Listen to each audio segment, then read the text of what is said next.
జై శ్రీరామ్. మీ ఆనంద్.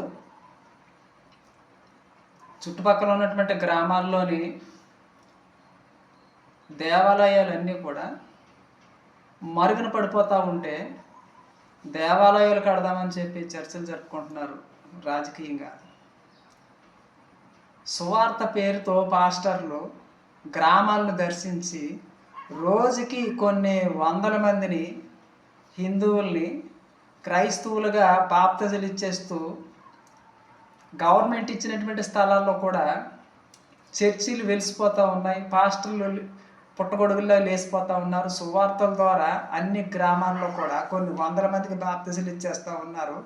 చాలామంది మారిపోతూ ఉన్నటువంటి ఈ కాలంలో గుళ్ళు కడితే ఏంటి, కట్టకపోతే ఏంటి, అక్కడ గుళ్ళో ఉన్నటువంటి ఆ దేవుడిని ఆరాధించడానికి, అంటే రాముడిని ఆరాధించాలన్నా, కృష్ణుడిని ఆరాధించాలన్నా, శివుడిని ఆరాధించాలన్నా ప్రజలు ఉండాలి. అక్కడ ప్రజల హృదయాల్లో రాముడు ఉండాలి, రామాలయం కూడా ఉండాలి.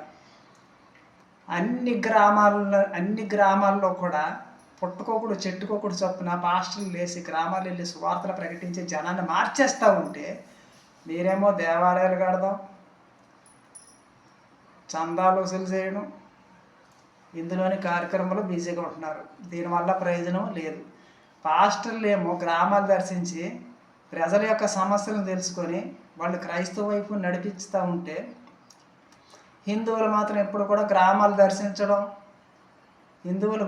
హిందువులు గ్రామాలు దర్శించడం, గ్రామాల్లో ఉన్నటువంటి హిందువుల యొక్క పరిస్థితుల్ని తెలుసుకొని మత మార్పిడి గురి కాకుండా వారిని చైతన్యపరుస్తూ వారి సమస్యల్ని ప్రభుత్వ దృష్టికి, అధికారుల దృష్టికి తీసుకెళ్ళి వారికి న్యాయం చేయడానికి ప్రయత్నం చేస్తే కదా, దళితుల్లో ఉన్నటువంటి అనేక మంది అణగారిపోయినటువంటి పేదవాళ్ళంతా ఎందుకు మతం మారుతారు? వాళ్ళకి న్యాయం జరగకే మతం మారిపోతూ ఉన్నారు.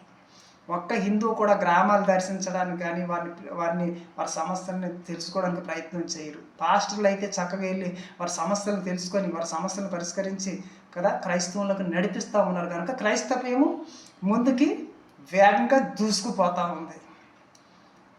జై శ్రీరామ్. ఇది తెలుసుకోవాలి. అందుకే నేను యూట్యూబ్ ఛానల్ పెట్టి సంవత్సరం అయింది. అప్పటి నుంచి కూడా ఒక వెహికల్ కొనడానికి ఒక 15,000 అడుగుతున్నాను. ఒక్కళ్ళు వీయడానికి రాలేదు. ఎందుకు సెకండ్ హ్యాండ్ వెహికల్ కొనాలంటున్నానంటే గ్రామాలను దర్శించి నేను ఒక్కసారి హిందువులను ఎలా దర్శించాలి, ఎలా చైతన్యం చేయాలో చూపిద్దామని. నాకు ఆర్థిక పరిస్థితి, అందుకే సాయం చేయమని అడిగాను, ఎవరు చేయలేదు. మీరన్నా కూడా చెయ్యండి, లేకుంటే మీరు గ్రామాలు దర్శించండి, హిందువుల్ని చైతన్యం పరచవలసిందిగా కోరుతున్నాను. జై శ్రీరామ్. మరొక షార్ట్ వీడియోలో కలుద్దాం.